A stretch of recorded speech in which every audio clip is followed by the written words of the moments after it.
welcome to Color Me Happy podcast. I'm your host, and my name is Brandy Hofer, and I'm in full Friday lounge mode. It's a bit cooler this week, so it's like I kind of like the break from the heat, but also I don't want summer to end, so that would be great if that did not happen in the next few weeks. I hope you're all having a good summer. I'd love to hear from you.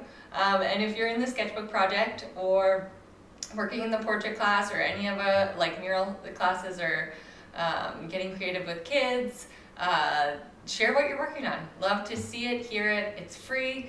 And we've got lots of sharing and lots of messages, and I love it so much. I'm so proud of you all for just taking those creative leaps and connecting to your creativity and seeing your everyday ordinary as extraordinary, as we love to talk about all the time. Because it's just honestly like the greatest gift of life is to have that always there for you through the good and the bad times, because that is what life is filled with. So we actually right now, while I'm attempting to edit my large scale portrait class, which talks about portraiture, but expanding it onto like canvases and wooden panels / murals. So how you scale a portrait basically, and what tools you need to do so, and what it looks like to work on those different surfaces and materials. And I'm so excited. It's really good. I've got some really great artists already talking to me about it, and they're excited too, and they've already used. That's how you know a class is going to be good, is because people are already using your methods, right? So it's just, yeah, I'm excited, except for I have to sit for hours and edit it. So I like to move about and get distracted. So it's a challenge for me, but I like to do it all at once, because then I get lost and I don't know what I was editing. So I want to make this the best possible course for everyone to understand the magic, but also have a great time.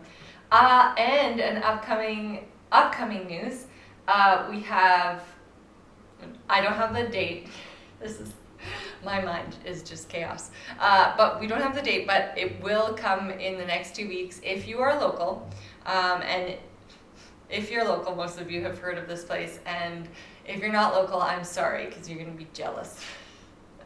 We have this place, this beautiful gift called the Cheesery. If the name doesn't give away how great it is, it's so great. So Rhonda hosts like flower gathering workshops of like wildflowers and perennials she has, and so she hosts these beautiful workshops. So we're teaming up, and we're going to host, so you gather your flowers and then you sketch them out with chalk pastels. So I lead everyone through that. I'm very excited, and I love that. I messaged her this morning with the idea, and she was like, that sounds great, and I was like, okay, I'll call you right now. And so very looking forward to upcoming workshops. We also have in October, we will be having an intuitive, creative, and yoga workshop with like clean eating, good food. So all my favorite things combined into one little mini retreat. And it's going to be so good. Very excited about that. And let me know, message me if we should host that online as well, if people are interested in getting an online peek at, obviously you can't eat with us, so that really sucks. However, I'll send you the menu and you can just join us through that. And then join us for the intuitive, like trusting your intuition retreat, and then like doing the yoga and the mindset work, and then creating intuitively art. Oh, I'm so excited to start doing little workshops and retreats, because it leads to the ultimate goal of, in the Blackfoot Forest, our like eco-friendly art house / retreat center for everyone to come and be together and be happy. I like sitting in the clouds, but I also am a doer, so anything I say will happen eventually, as you know. So we also have upcoming our mural ceremony that is on September 19th, Tuesday, from 11:30, we finally have the date and time, 11:30 till 1:30, so everyone gets to come place their hand on the wall and choose love and join hands in truth and reconciliation. I'm so grateful for that project to all be coming together and see it on the wall, and finally people can see what I've been, dreaming / talking about for the past 2 years. So that's pretty cool. Thank you for all your ongoing support. I appreciate you being here. I'm excited because we have Arella, I always stumble over names, but I'm getting better. Arella Tomlinson, talked to us today, and this was a few months ago. It was before my book came out, so it had to be like November. Last year we chatted, and her journey as a cancer survivor and what that looked like through motherhood, and then coming back to her creativity. It's a long conversation, but a very good one. And it's organic, and it's that initial beautiful connection. So I'm really grateful for this conversation. I hope you enjoy it. And if you love to feel inspired, if you want, and like we say, like routine, daily habits, weekly habits build up to something bigger, and they matter so much. We have our weekly inspiration. So if you want to be inspired weekly, sign up at brandyhofer.ca, and I obviously have to go right now. How old are your kids? Our son is 9, Ben, and daughter Anna is 5. So just started kindergarten. Yeah. Oh, nice. So you're like tasting freedom. Tasting, yes. How does that feel? It feels good. I mean, yeah, with both of my kids, I didn't make any art during the pregnancy or until they were 2.5. Yeah. Well, None. Understandably so. Right? For some reason, I think it was my 3rd pregnancy?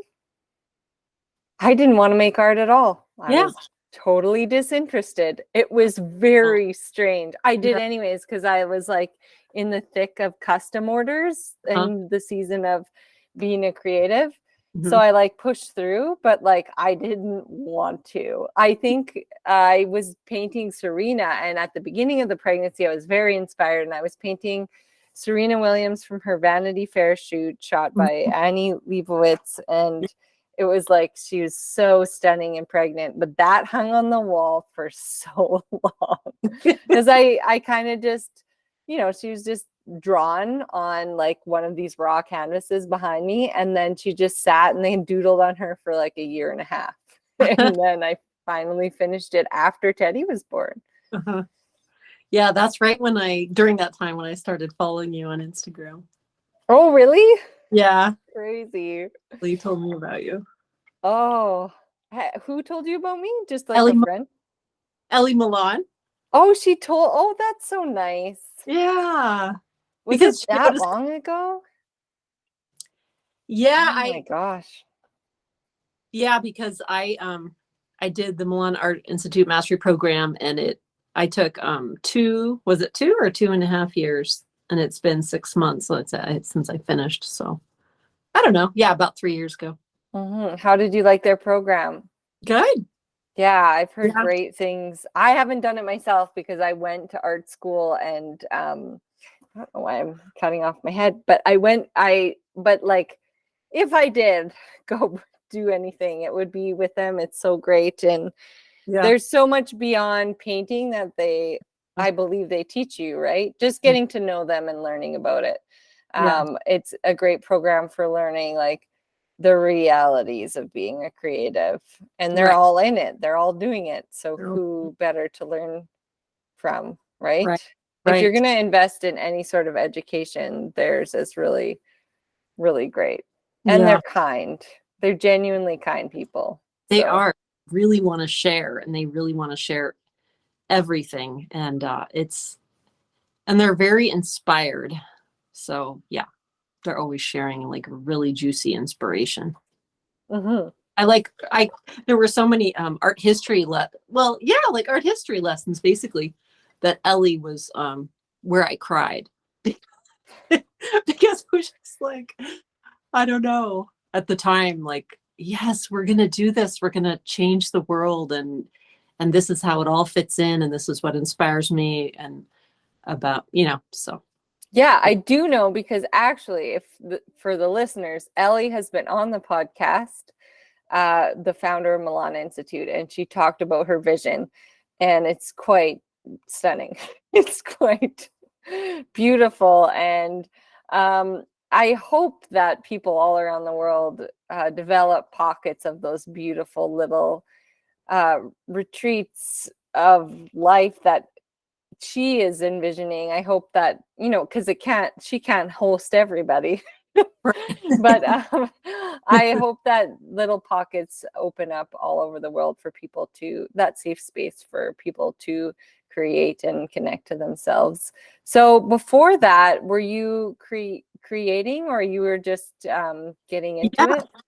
Yeah, I've been making art my whole life. I went to art school, or got an art degree. So yeah, long time ago. How did that go? How do you feel about that? I mean, it was so much fun, the whole the delight of allowing myself to declare art as my major when I almost chose psychology, or I was also really interested in anthropology. But it's right in front of me, and my mom is an artist, so she's a huge influence. And but yeah, so it was super fun, but not as, I don't think as rigorous as like art school proper, but it has a lot of, it was great, and it was so, but I mean, the only experience that we got that related to functioning in the art world, or being a part of the art world, or making a living through your art in various ways was the experience of putting on the BFA exhibition. So that was good. That's it. Same experience here. Yeah, that was it. I think the last semester they're like, we're going to build your CV. I'm like, great, there's nothing to put on it. And then here's your show, and good luck. Yeah, I do with it. And then, and there's grad school. Yeah. Oh, and give us, $60,000 to $100,000 more dollars and 3 to 4 more years of your time. Right. Easy, right? It's just how it works, I guess. Yeah. So for a long time, you don't have to. You definitely don't have to. I know a lot of artists who have taken online learning, or taking it upon themselves. Self-taught is such a loose term. Like, really, it's self-learning. It's being self-motivated and deciding that's what you'd like to do, or keep on doing what you're doing if you're not involved in the art world, and practice it on the in-between times and see how it goes, right? I think because I talked about this in my book, and I graduated, and I'm like, okay, so I have my degree. And then I ended up serving in hospitality for 4 years, and then practicing art and paying off student loans and buying my first home and stuff like that. And it's just like, not learning anything about the realities of becoming an artist, and it's all learning through experience, and then the evolution of social media and exposure and all that stuff. Mm-hmm. And then deciding that I was going to really apply myself in the evenings while working full time at these positions. And you get into this routine, and it works. It really does. And then then I was a mother, and also decided to be a mother and go full time. Yeah. I just finished your book, by the way. Oh, you did? You read it? Yes, I did. Loved it. Thank you. Your book is beautiful as well. I have it right here, and it's visually quite stunning. Thank you. Yeah, everyone's just kind of either finishing or in the middle of it. Like, it's just getting out into the world, and it's kind of scary. Yeah. Shocking at first. You're like, yee, I put it out there. I wonder what's going to happen. I Are know. 10 people going to buy it? What will people think? Right. Right. And it's been a really beautiful experience, but I think that's just because of the type of reader, like has read it so far, which is my bubble of people I reach, right? So of course they're gonna love it, and of course they're gonna be really, really nice about it. I'm curious what's gonna happen on Amazon when I've linked it up with ads, and Oh, so you just like go under like Brene Brown, or you go under Atomic Habits, anything you think your book relates to. So someone randomly looking at Atomic Habits and being like, that looks interesting, buying it, not knowing me, and reading it. That's going to be I guess, fuck it if they don't like it, but what is it gonna, right. who cares? But like everyone who has read it like knows me in some way. I think, I don't know, but they've been super kind. Yeah. Yeah. Same here. I mean, I saw like one review that my book got that was someone I didn't know, but the other people I knew so far. Yeah. It's, I mean, you kind of just have to let go and be like, well, whatever happens, I guess. Yeah. Right. It's just Right. and some people are like, oh, well, so and so didn't get popular till their 10th book, and I was like, no, what? I don't think I have 10 in me, maybe 5 throughout my life. Like that's a lot, because I'm not strictly a writer, an author, right? That's not like what I haven't put all my eggs in that basket. So Right.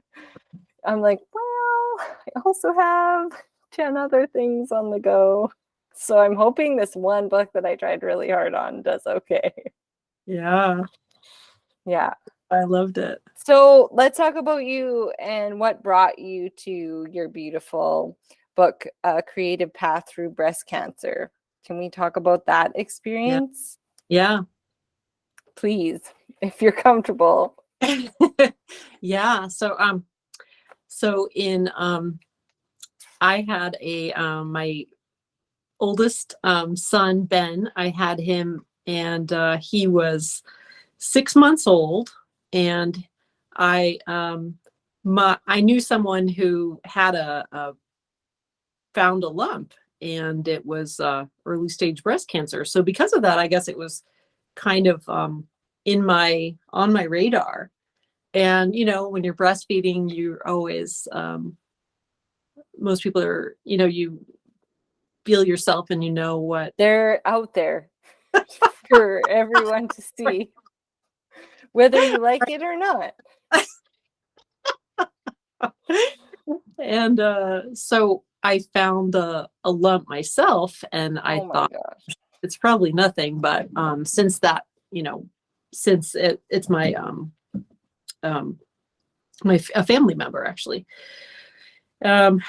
So then I got it checked out, and they too thought, well, you're it could easily be mastitis or something, right? Yeah, So yeah. they thought it was probably nothing too, but of course took it seriously. And so yeah, and then the day that I got a call from the surgeon and found out, it happened to be the same day that my son was crawling for the first time.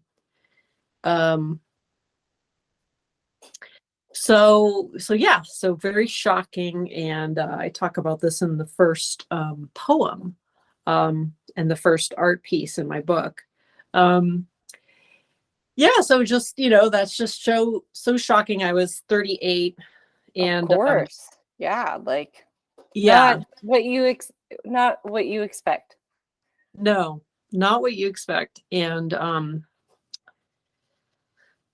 so, and then you have to like right away make these huge decisions. Like once you find out how severe it is, the stage, mine was early stage.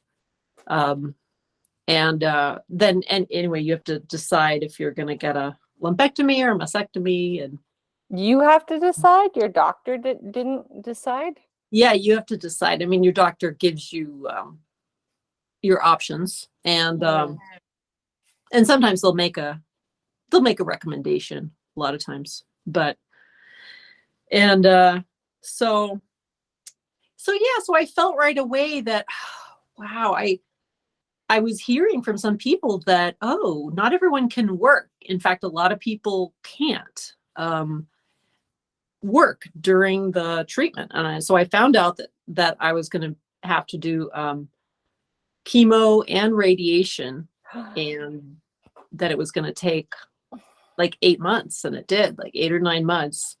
And so in reality, yeah, I was off work that whole time.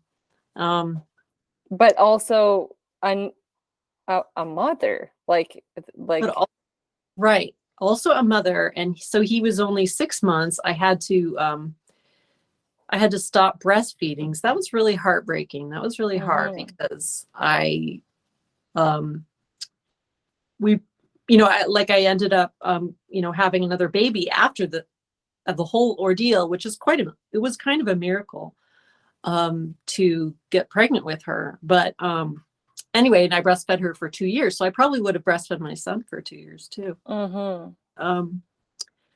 So that was hard stopping. I talked about that in the second poem in an art piece called Mammo Mama.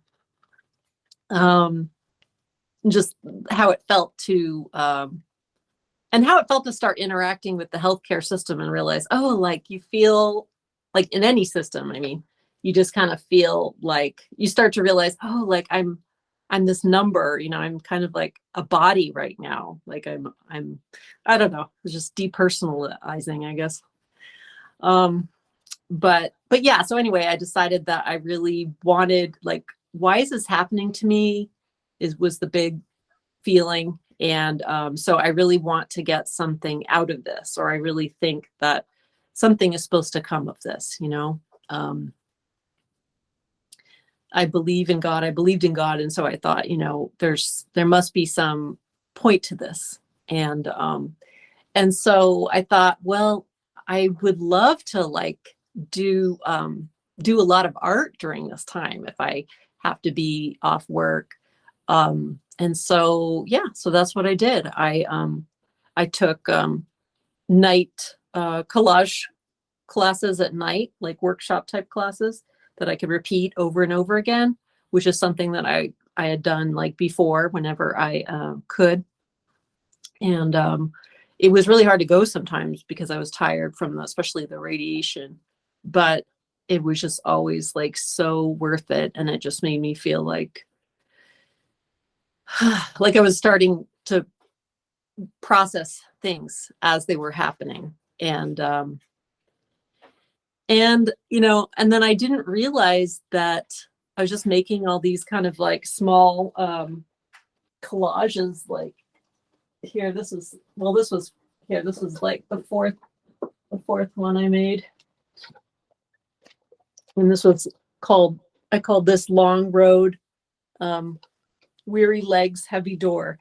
And then after that year was over and after I went through chemo and lost my hair and radiation, which the thing about losing your hair, it's a really big, focus of this collection in the middle. It's such a big deal for most, I think for people who go through cancer treatment, anyone I've ever talked to, men or women, any age. It kind of surprises most people how intense it is. And I was talking to someone recently, and I don't remember who it was right now, but it's probably because like you sense that you feel as if it's never going to come back. Your hair is not going to come back, and it's such an important personal part of you. And but maybe it's that you don't know if you'll ever be the same, And I don't think you will be. Yeah. It's almost like new hair, new you. Like, I remember my mom lost all her hair, and I think it was more uncomfortable than anything else. And she just refused to, we got her a wig similar to her hair, and she just felt better natural, which is the way she kind of was in life, right? So, but mind you, hers was stage 4, and she just lost her hair, and then it was just kind of short, and then she passed away. So she didn't have the New You option, right? After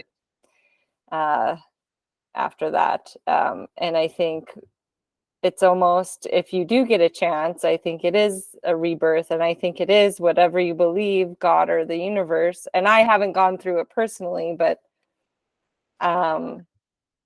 witnessing small parts and seeing people go through it, I think grief and death and loss and second chances are a gift.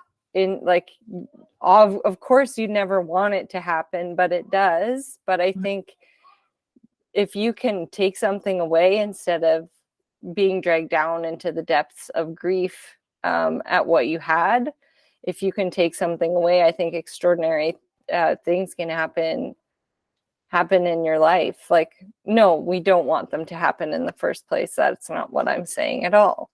Right.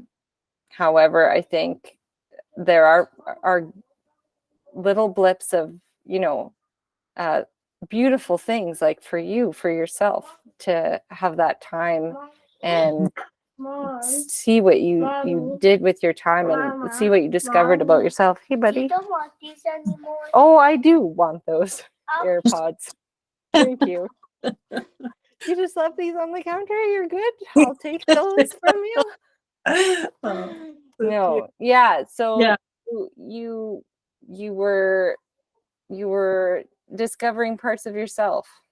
Yeah. Right. And then the other thing was the getting more time with my son. I mean, because before I was working full time, and it had been so hard to go back after maternity leave. So I'm going to interrupt you for a second. Yeah. How long was your maternity leave?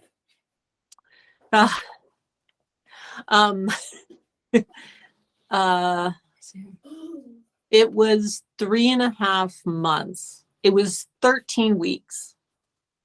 Yeah, that's you guys have the worst maternity leave of all time.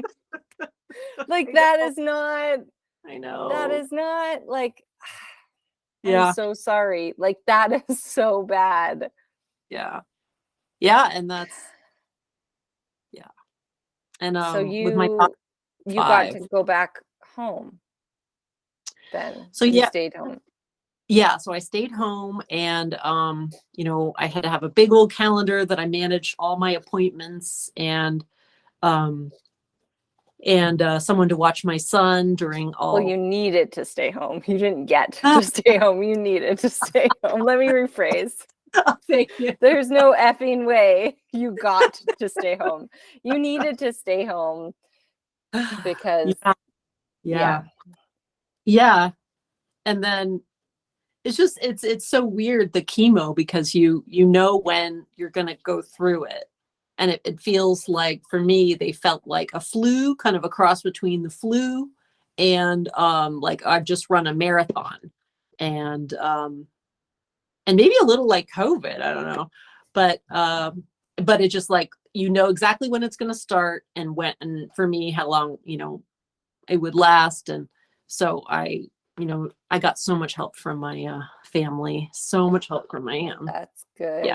Yeah, my parents and my step parents-in-law and my husband. And but yeah, like you're saying, your kid always needs you, and so it needs time with you. And so anyway, we would try to spend time together, and I would just be sitting in chairs a lot. Yeah. And then Yeah, and then I would do, luckily, he was still like taking 2 naps a day at the beginning. And so I would put him down for those 2 naps and I would go straight to the couch and I would nap during that time. Mm-hmm. So, Lucky yeah. kids don't really notice or remember, or they just take you for who you are and what you can give. Right. Right. I always check whether he remembers. He doesn't, but I remember him, figuring it out when my hair started falling out and asking me about it. But yeah, he got used to me bald, and because I didn't like to wear wigs either, either bald or just with the scarf. Yeah. But in the end, it's like that whole time to spend with Ben was a silver lining, because it was so special and something that I wouldn't otherwise have gotten to do. So yeah. A small gift out of a really shitty situation, very life altering. Yeah. And then so how old was Ben when you got pregnant again? Then he was 4. Yeah, then he was 4 when I got pregnant again. And the reason why that could happen is because I had a type that is like maybe only 10% of cases where it's not, my cancer isn't responsive to hormones. So it's safe to try to get pregnant. Okay. But anyway, I really felt like it was quite miraculous because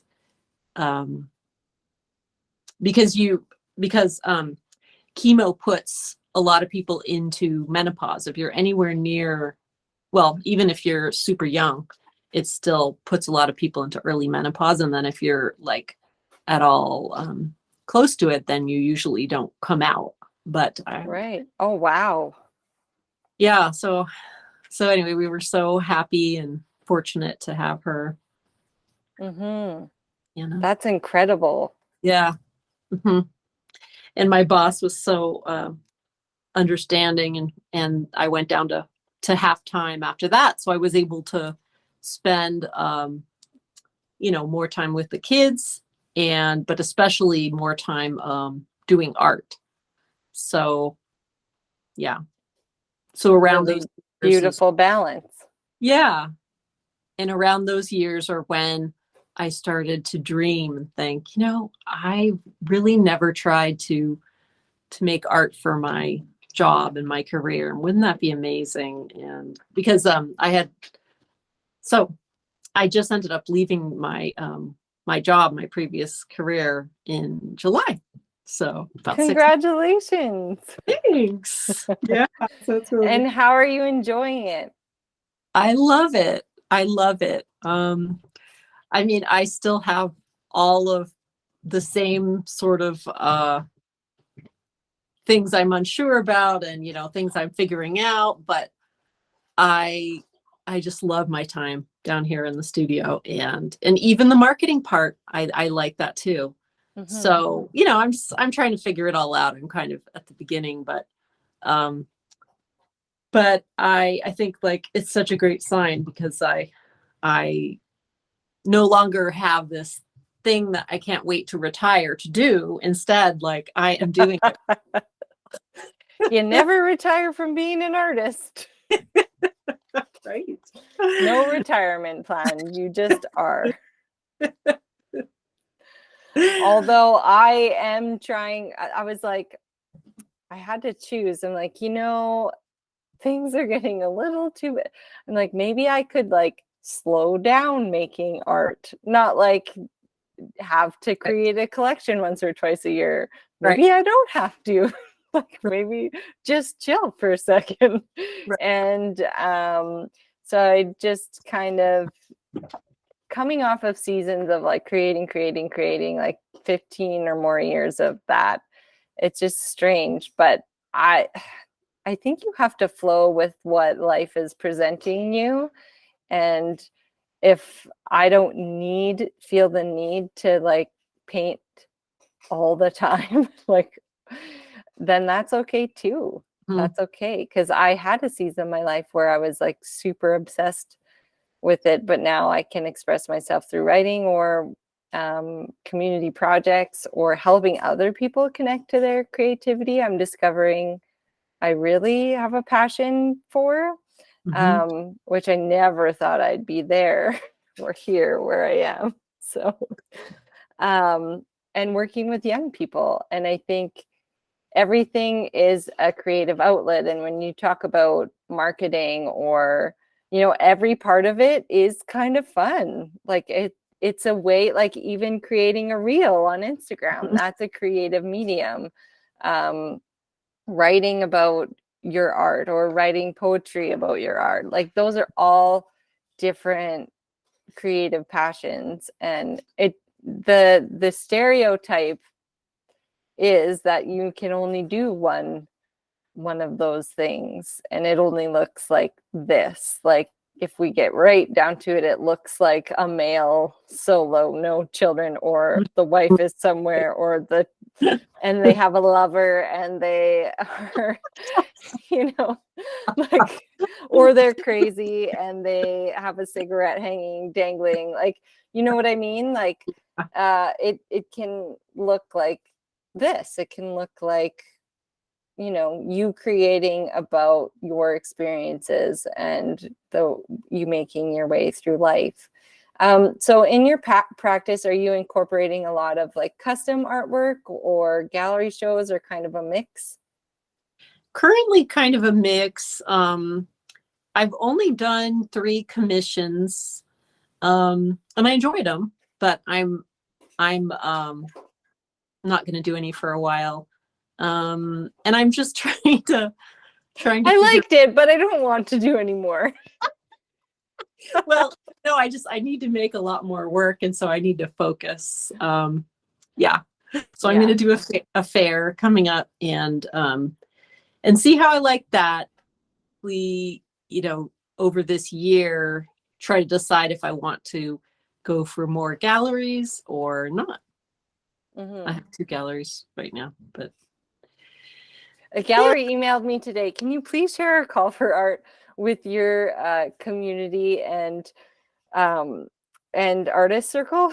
I was like, I had applied to your gallery like every year, like 10 years ago, every year for like 10 years in a row, and there is never ever. And I'm like, absolutely not.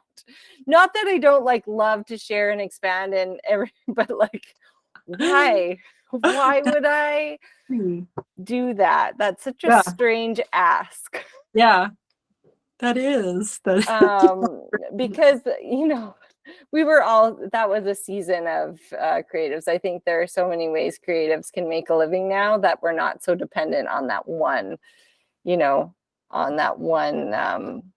there's like a term for it, like dependent on just galleries and that whole way of selling your artwork. So, and that's okay. But galleries do a lot of work too. I'm not discounting. And I started the BHA gallery and I'm also putting that, it's still there and it's still functioning, but we are not doing a call for art until till 2024. We're going to do an art prize for women, I think. And then it's still evolving but things can look different and they don't have to look the same for everyone. But we did just do I just released a custom artwork class because custom artwork, as much as we all hem and haw about it, it can build your client base. And even if you do your fair, that will grow your collector base. Like no matter what you're doing and what you're focusing your energy on, you're going to find your people in those those events or those projects. And you might get I find with portraiture as well, right? People often want something that you can create personally for them. Right. It's a natural fit. Yeah. So I've been doing a couple where I do like a person's face on on a map or maps of a place that has meaning for them. Oh, cool. Or That's a good concept. thanks. Yeah, that's beautiful. I think a lot of people will resonate toward that and yeah, see themselves in it, which is why people buy artwork essentially, right? Right. They don't want to see something that they're not connecting with.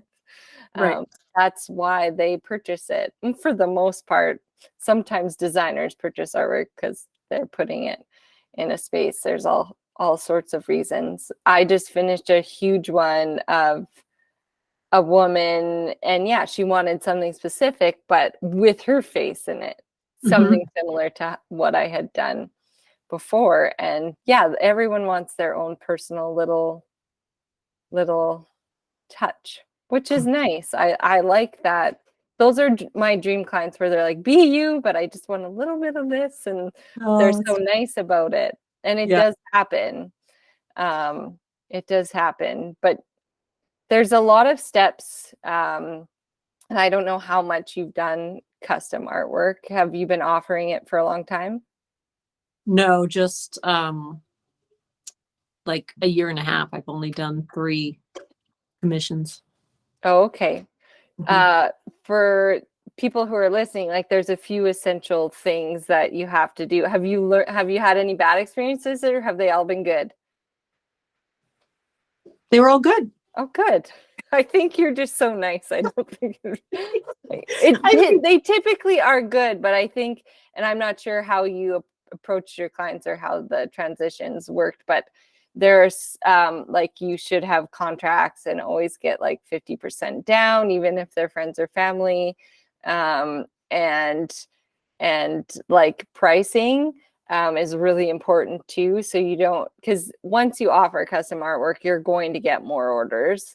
Yeah. Pricing is such an important thing to sit down and do the math and how much time it takes you, your material costs, and then how many of those can you take on, and then say, I am full this month, and have it priced accordingly. If you are taking on one a month, then it should be your full month. Like, that's what you can make, right?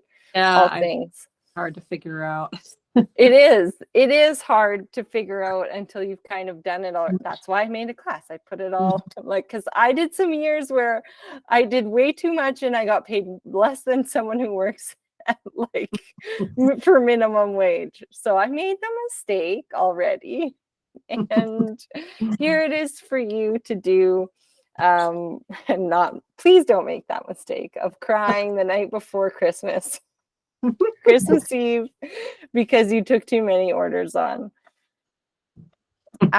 So when did you finish you just released your book? I bought it right away, right? Like that was right in the early stages of your release. Right. When did you start it and when did you finish it? Well, I did the art in 2014 and 15 a little bit. And then I wrote the poems in 2015. And then I showed the collection at a bookstore gallery. But I just felt like there was more that I was supposed to do with it, and more like it just was just sitting in my closet. And so then 2 years ago, I started thinking, oh, I could publish this as a book. And, it wasn't until recently that I realized something else happened. And that is, I took a collage class, and I got to take a collage class from April Bay.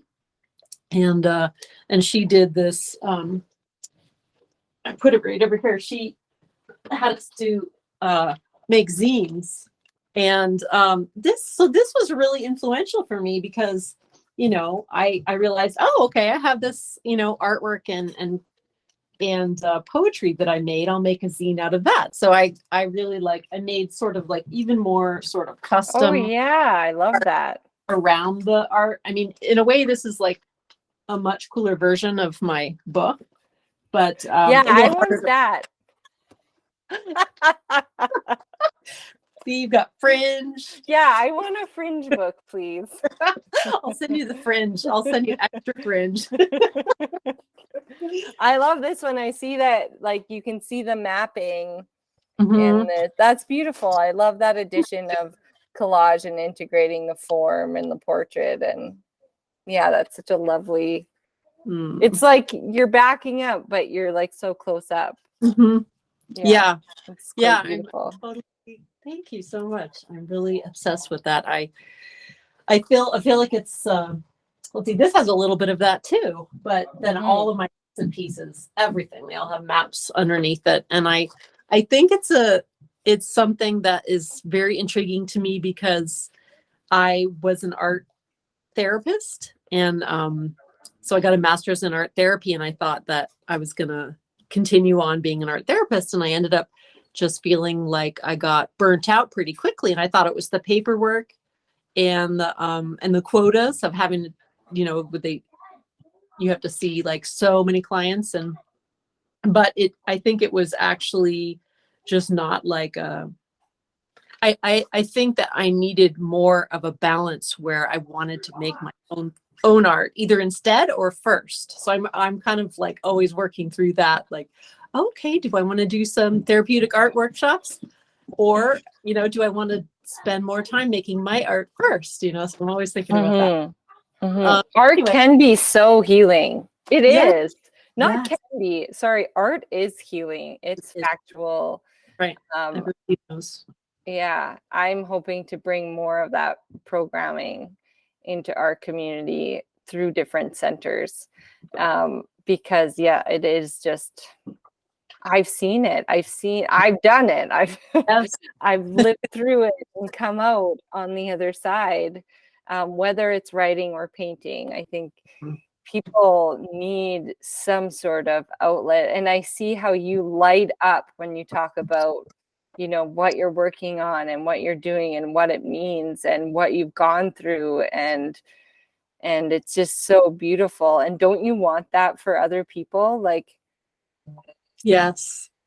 as many people possible. Like, it's just it's hard to explain until you just show them, and then I guess you just have to work hard to show everyone. That's where I'm like, trust me, this is great, you should do it.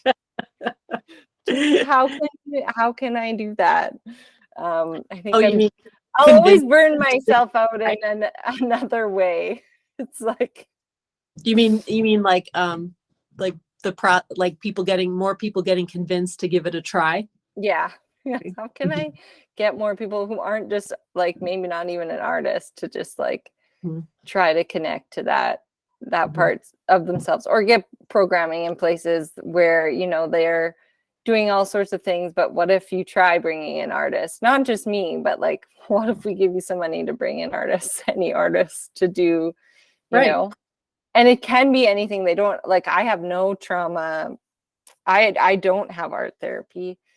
I would like to know more about it, and I do want to be put through some. Oh, your camera turned. I know. You know why, Brandy? I'm getting a code red call as we speak. I don't know what that is. Oh. Yeah, I think it's related to the. I'm not worried about it. Okay. We're having a lot of rains here. Oh, so it's like a warning. So it's like it's like an automated flood warning. I know that sounds really scary, but it's right. We get emergency alerts too, which I don't love. No one loves that. Yeah.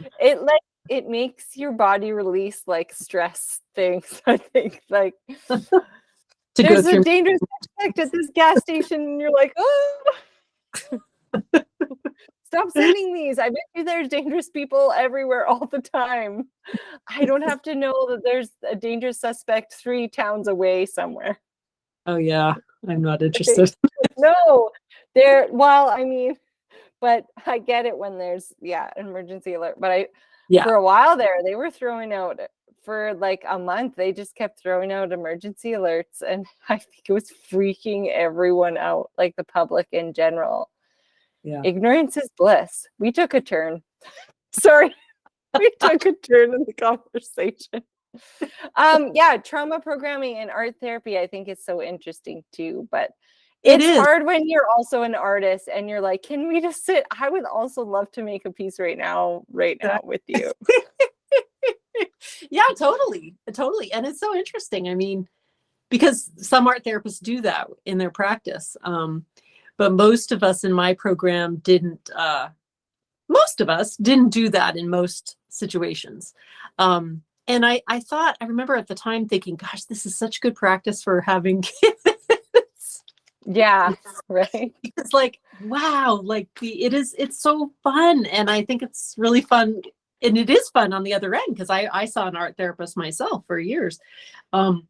Just like having someone pay such close attention to you, and as you're making art, wow, that is really such an experience. Special. And then of course the part about helping you with giving you the whole art supplies and the prompt and everything, and then processing it together. But yeah, it's so special. It is. I'm seeing the kids just light up. I like to have art programming in schools is so important. It's just so important. It shouldn't be the first thing to go. No. I actually am coming out of a meeting today, so I'm a bit tired. My eyes are very not open. But if this is my vision for the program, and then I'm like, you know what? If it goes one way or the other, that's just what it's meant to be. And at least we started, and we're going to keep going, and that's all that matters, right? Even if you do have to just take what not always take what you can get, definitely not, but the world or God or the universe will only give you what you can handle. Right. So just honor it. Right. Yeah. So you were cancer free. So do you have to continue like that sort of self-awareness, and how do you carry on through that in your life? I have to get mammograms once a year, so that's typical, but every once in a while an extra ultrasound, and I mean I and then there's some extra worry there, always in the back of your mind. Always way in the back of your mind. So yeah, it's like you're pretty sure, and you're reassuring other people too, but yeah. And so, by the way, like I have all this survivor guilt, just want to bring that up, because I don't know like what I'm really curious to see like what kind of person can be helped by my little book, because I think that I know I have a feeling that it will help some people, but I mean, I was just so fortunate with what happened to me and the outcome and everything. Your book was really, really touching and wonderful.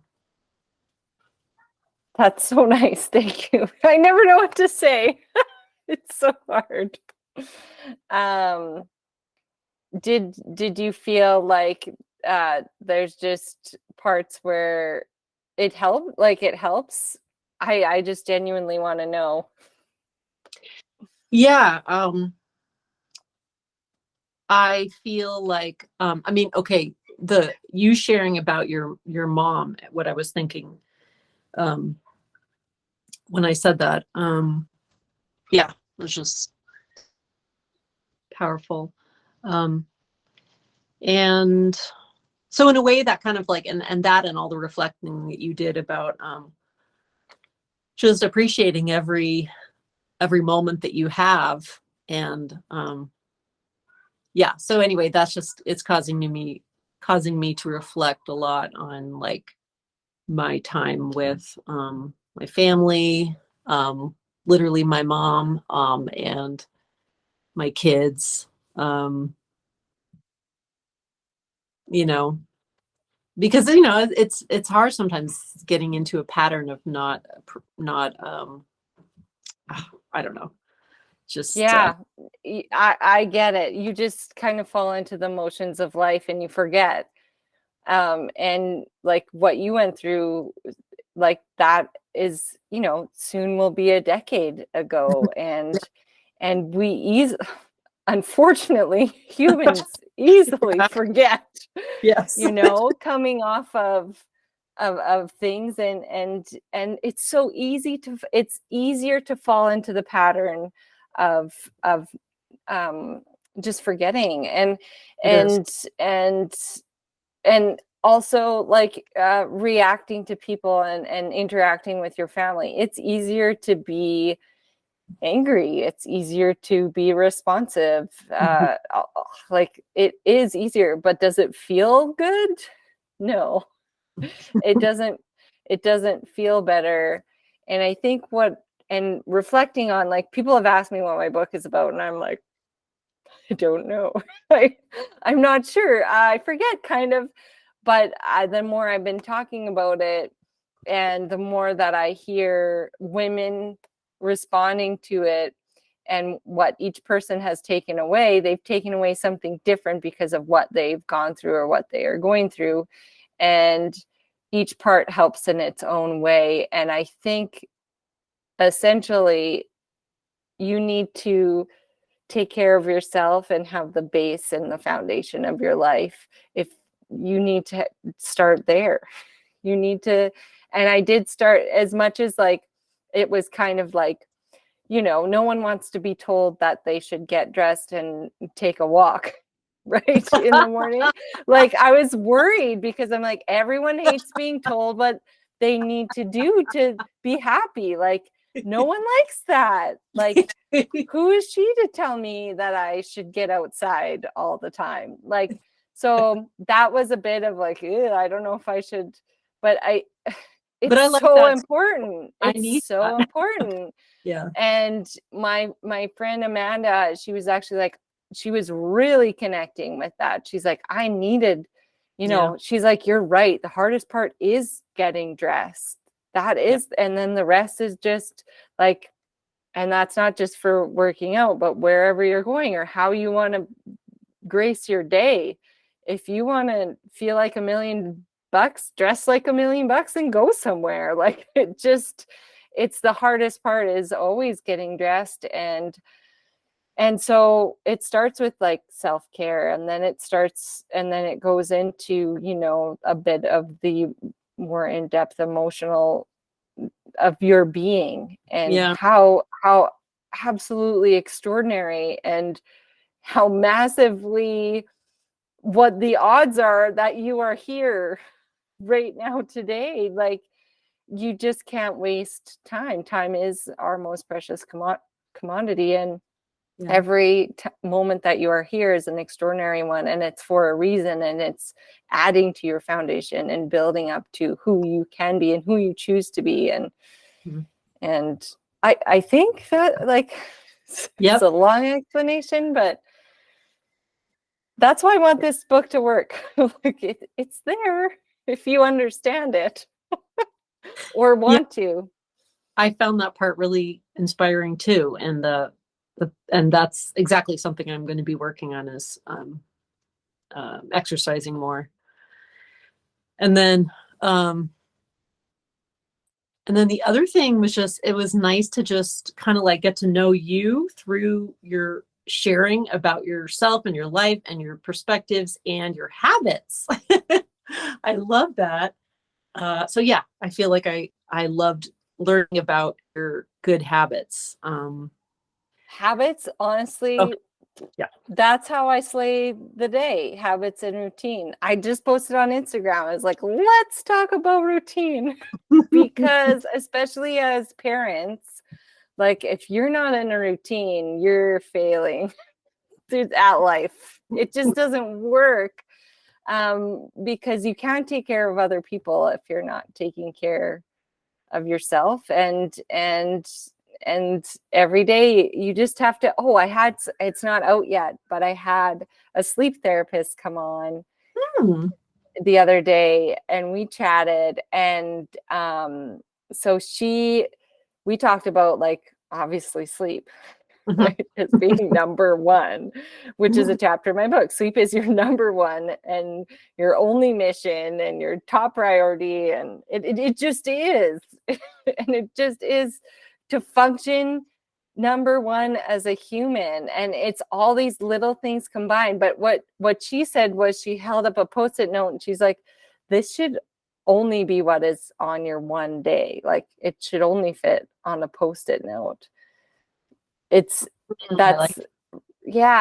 just like, for anxiety, overwhelm, anything, like you just. And so what I actually listed on Instagram was the top ones. And oh my gosh, Instagram just not working. Here we go. Okay, now it's giving me extra sound, but top 5 for both parents and children for routine, what each day should include. Like, each day you should definitely sleep as much as you can. And like you said, you would, when you needed to take care of yourself, you slept. Yeah. And when those times when you don't sleep, when your child is so little and they just don't sleep, and nothing else matters. No, it's just the temper tantrums that I had, and just like breakdowns because you're not getting any sleep. It is, you fall into this, like, well, she struggled intensely with anxiety, and then, like, a very long story through I'll let everyone listen to it when they listen to it, but struggle through an addiction after, like, being prescribed something that was absolutely wrong for what she was going through. Because women, like, there's just not enough studies done on women for treatment of a lot of things. But anyways, move your body and play. Like, we forget as adults that we need to play. So moving your body in whatever way works for you. I'm not telling people to train for a marathon. I'm like saying 10, 15, 30 minutes, like, changes your whole entire day if you do it in the morning first thing. Eating well. And I definitely don't want to tell people how to eat. So and quiet time, so rest, meditation for your brain, and then time for love, affection, connection, and gratitude. It's just art therapist Leah Guzman. Do you know her? I just know her through you, I think. Oh, on the podcast and the community and stuff. Yeah. So she talks about that too, what should happen in a day, and it's similar to what I just said in her book. And it you have to have all those things in your one day somehow, and it just makes it's like the magic formula to a extraordinary life. But of course, shit hits the fan, and life throws really great challenges your way, and nothing ever goes to plan. Sometimes they go better, sometimes they go worse. Yeah. What time is it for you there? Where are you? Anyway, in a flood zone somewhere. Yeah, somewhere in a flood zone. I'm 45 minutes from downtown LA, east and close to the foothills. Oh, wow. near Pasadena, where the Rose Parade is. Monrovia, that's my little town. Yeah, so the mountains are right here, and we get a lot of bears and deer come through our yard. And So do you hike, or are there too many bears? yeah, we hike. Yeah. Nice. Oh, so you have outdoor access to, you have it. It's built in. Yeah. So we're in suburbia, but we still have like you walk up the street 2 blocks or 3 blocks, and there's the start of a trail. So Oh, amazing. yeah. But where you live sounds gorgeous. I mean, I haven't looked at it, but the whole idea of the prairie, every time I hear you say it in your book, I just want to be there, because I just have these dreams about laying around all day in the tall grass. Where you can get ticks. We didn't mention the ticks in the book. My dad has built a little prairie oasis, that is for sure. And it is really pretty. I think, like, you know, as much as people say, like, people can say negative things about any place that they live, but I see the positives. But it took going away and coming back to realize them, and living in France, realizing I'm like, this looks just like where I live, but it's France, and they have champagne here, so somehow it's better. Maybe someone should make champagne somewhere here, and then we will have the same things going on. I was in the Champagne region, and it was so good. I don't drink really now, but I did when I was there. It was very good. Oh, I would bike 5 kilometers to drink champagne and eat crepes. Oh, it was a nice time. Have you ever done a residency? No, I really would love to do that. Did you do it before you had kids? Kids, yeah, I definitely did. But you know, there's more artist residencies popping up for families, which I love. Shannon Amy, my artist friend, who's in Finland, but she's Canadian, has done a couple residencies with her new baby and her partner, which I'm like, sign me up. Yeah. No one wants my motley crew anywhere near them.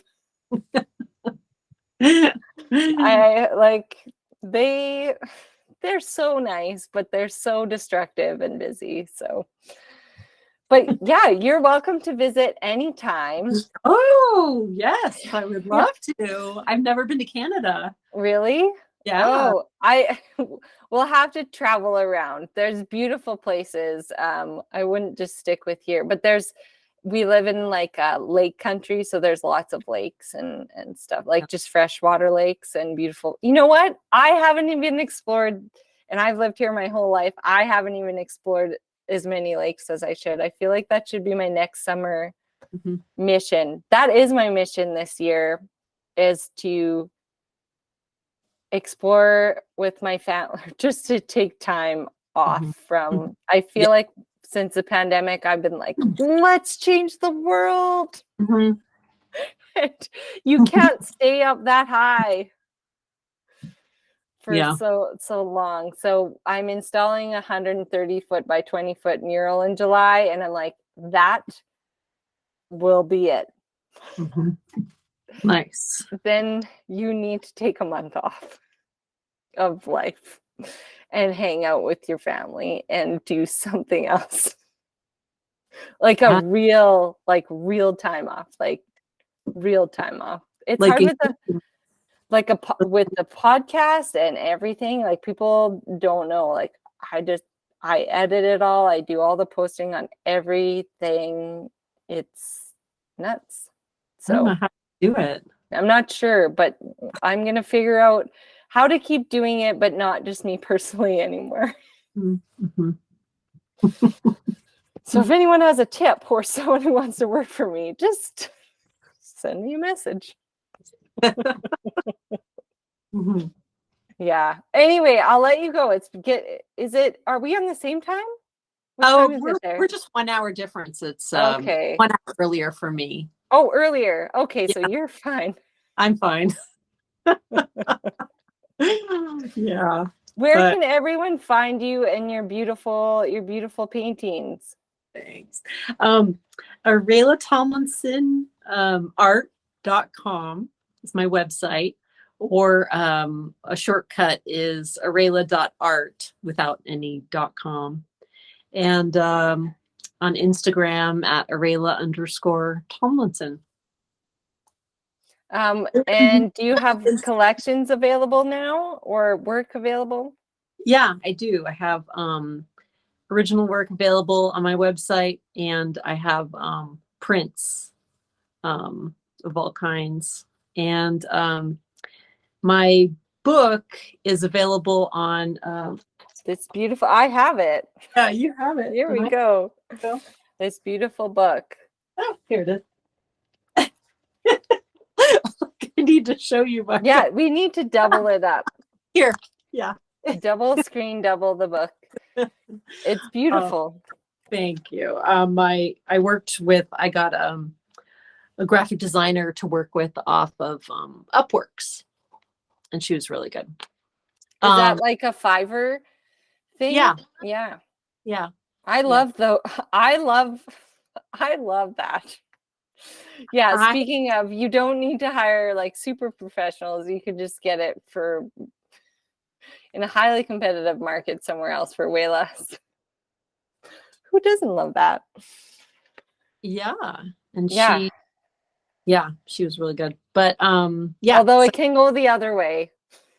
Yeah. One of my Fiverr guys, I feel like, fell off the face of the earth. And I was like, I need the hard copy of that. My book. Did you get it? Because I did notice like one or two things, and I was like, ooh, I could just fix that and re-upload a PDF. And then, but it's like, this person hasn't been here for 2 weeks. And I'm like, what happened to him? One never knows. Yeah. Who knows? But I do have amazing people that I've worked with. Thank you for sharing your story and your journey and your beautiful work and your beautiful self. Did your hair, can I ask about hair? Is that like a non-question? Is that a bad question to ask? No. Was your hair that beautiful, or did it change after your treatment to curly locks? Well, it came in curlier, so that was kind of fun. And it came in. I had some gray hair starting, and it came in with no gray. So it does come back, but like better sometimes. And the really curly only lasted for a year, but I enjoyed that while it was there. And I've just been growing it out recently because I don't know. I usually have it short, but I don't feel like that. So I'm trying to decide what to do next. It's beautiful. It's great. Yeah. I've been staring at it the whole time. I used to have ringlets when I was little, and then they just grew out. Oh, garbage. Now it's just like wavy. Not curly though. My daughter has naturally curly hair, and this is not naturally curly. It's just a little wavy natural. But yeah, and my husband, she got it from my husband, and I was just so happy. I just love curly hair. I don't know. There's something, and then everyone with curly hair is always straightens it, and they're like, I hate my hair. And I'm like, what are you doing? You have such a gift. I know. Just let it be. Just you have the gift of never really doing your hair, just going like this with some nice product and like letting it blow in the wind. Yep, exactly. Like I do know, like probably half the people who have curly hair, they straighten it, and I'm just like, I know, I don't get it. I don't get it either. I just love it. Well, thank you so much for being here. Anything that I missed or that you want to share? No? Well, it's super nice meeting you. Feel free to reach out and chat anytime. I love voice chatting over Instagram, which maybe not everyone should know. Oh yeah, we did that one time with I'll you. get a lot of voice notes. Yeah. No, everyone's super great. I love making friends on Instagram. I do. You can find the best friends, the people who connect to who you are. It's Yeah. that's what it's for. That's why I love the algorithm. It's not, it's just algorithm. you have to love it because it's connecting you to the people who are meant for you. Just think about it that way. I tell myself that to reassure it every day when nothing goes viral. Yeah. You know what? A woman was on Jenna Kutcher's podcast talking about her life after being viral, and she stopped. So I don't like posting. She was shutting. She just decided to not do a shop. Yeah. She was working she's like, I want a 9 to 5. I don't want to run my own, even though it was 6 figures and doing what she's like, it's not a life I want to live. Yeah. You have to think about what happens if you do go viral, what that can look like. Well, no one thinks that's going to happen because it doesn't really happen a lot. But yeah, she was talking about the other side. So it's interesting to hear everyone's perspective. Okay, I'll let you go. I could chat for so. Thank you for being here. Thank you for listening. I appreciate your time. And remember, you can check out brandyhofer.ca if you feel like you were inspired by this episode and you want to keep going on the inspiration train and really kick those daily habits into life-changing moments. And we take you through that not only in our weekly inspiration, but in our book. And a lot of times we steal little segments and things from our book, and it has like cues and reflection and ways you can work those things into your life to see ultimately your everyday ordinary is extraordinary. We wouldn't be able to do this without the amazing support of our supporters and partners, and BioClean Disaster Services is one of them, and I'm very excited. They're not only really, I think they're local heroes, and they're so great, and I just want to be like better friends with them so we can go out and eat good food together, because it sounds like they like food a lot too. But that's like a personal note. I also don't have a lot of time. It's not that season of life with the 3 kids where we're like, oh, let's go on a dinner date. That's super easy. It's like, oh, maybe we'll do that in 6 months to a year, and then, but probably when the day hits, I'll be way too tired and totally flake out. No, I don't flake out ever. But I'm excited because they actually have and I actually usually leave this up to my husband because I think it's absolutely disgusting, but they clean hockey equipment. So we're going to take all our gear before that season begins, and my husband's, because it's also smelling in the garage, and again, like, I usually don't even go near or touch it because I think it's so gross. And I don't understand how he reuses that towel all the time at hockey. So anyway, we're just packing it up. I don't even want to be in the van with it, but BioClean's going to take care of it for us. And so that's one of their services they offer. So stay tuned on social media for that. Also, didn't say the date at the beginning. On the 23rd of August, Nouveau is having a market, a cute night that you have to, I wonder if you have to get tickets. I know I'm going to be there. I'm going to be there with bells on. Nouveau's Night Out. Biggest event of the year. 3 years in business. August 23rd, 6 p.m. to 9 p.m. You get reserved tickets. So contact Nouveau for tickets.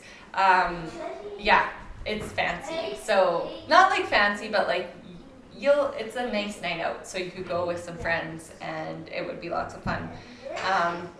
I'll be there with my book and prints and signing my book, etc. So go there. I'll put their website in the notes, and you can just, oh my god, my kids are amazing. We also, Red Bicycle was just here filming in the studio. Red Bicycle Communications with all your business needs, and they are great community supporters and help businesses communicate to their audiences and clientele through their services. And I have to go. Last sponsor is Oasis Hot Yoga and Spin Studio, and like I said at the beginning of the episode, we are going to be hosting workshops with them soon, so stay tuned for more information. You won't be able to miss it. I'll be mentioning it on social media at Grindhofer Studios, so see you there. And I'm not even going to apologize for my kids. It's just the way that life is.